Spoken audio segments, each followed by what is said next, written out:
Welcome back on the Alpha Duty channel. Hope you're doing great and still working on yourself each and every day. Today, we will react to this video from the TripAdvice channel about women in their 30s seeking for serious relationships at a high percentage. Without any further ado, let's get into this. Trip Kramer here from trippadvisor.com. Let's talk about women over 30. I don't know if you've noticed this, but women over 30 are pretty much like 99% of women over 30 are looking for a serious relationship. I'm laughing because I know it sounds like such a dramatic amount, but it is true. Women over 30 are looking for a serious relationship. What happens, and what's happening right now, is that there's a lot of women out there who in their 20s know that they have a high sexual market value, and because of this high sexual market value, they have a lot of options. So when they're in their 20s, they get to have a lot of fun. They get to date a lot of guys. They get to have sex with a lot of guys. They get to experience all kinds of fun stuff. If they're very attractive and have high sexual market value, like they're super cute and they're young, they're going to get invitations to big parties. They're going to get invitations to boats.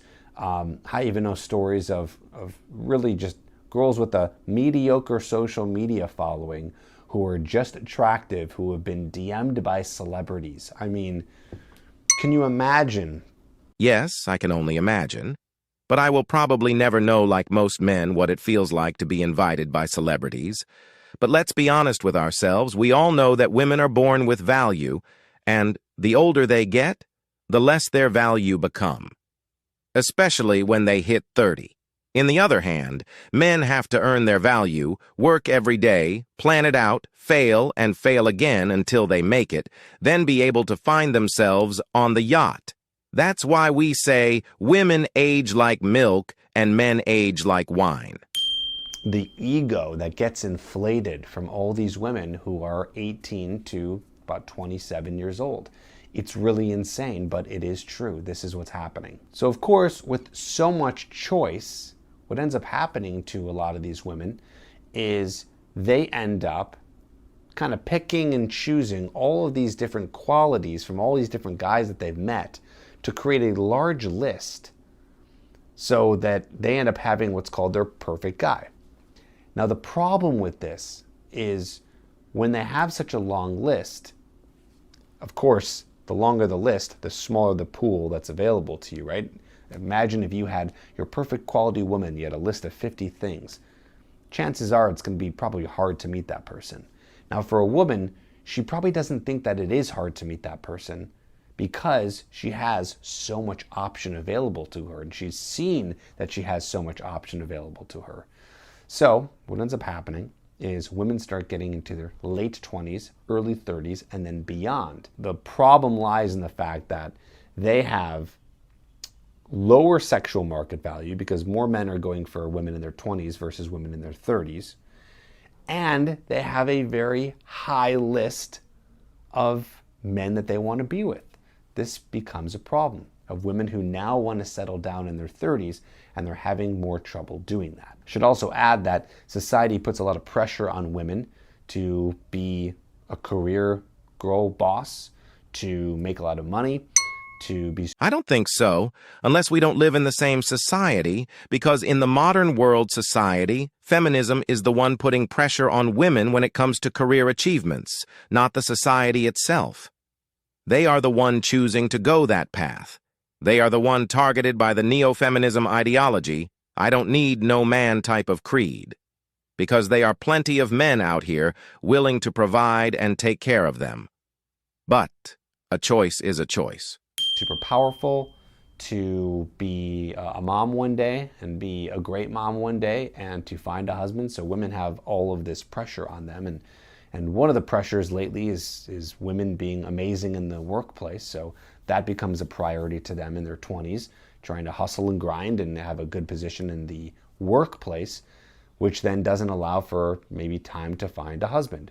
Generally speaking, of course, I know that there's exceptions here.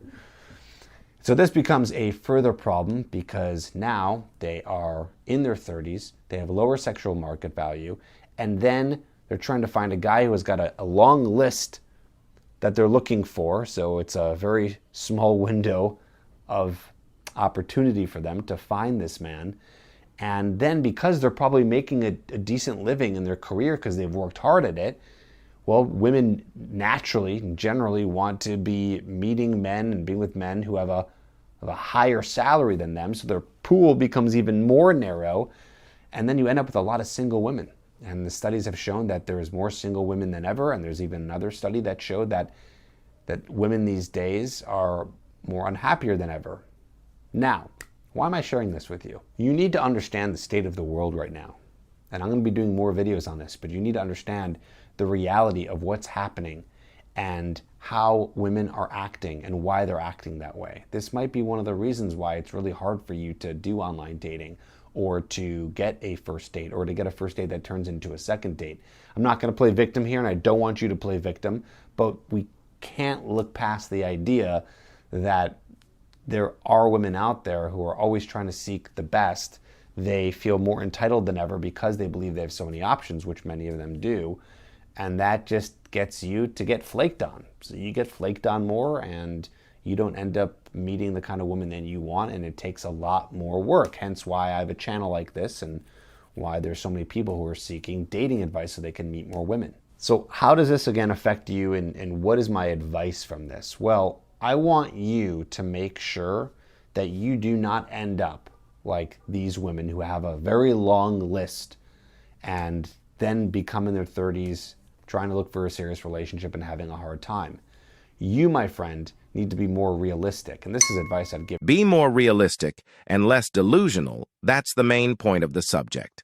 I know hypergamy is something natural for most women, but at the same time, you cannot ask for more once your market value declines. And the thing is not that they are not enough men working or earning money, they are. It's just that. They all want the top of the top even when they are average themselves. I'm not saying it's impossible, but the stats and results tell us a different story. So that's going to be the end of our video. Thank you if you have made it this far. Don't forget to subscribe and hit the like button. It helps a lot. Feel free to share your thoughts on the topic in the comment section. See you on the next episode.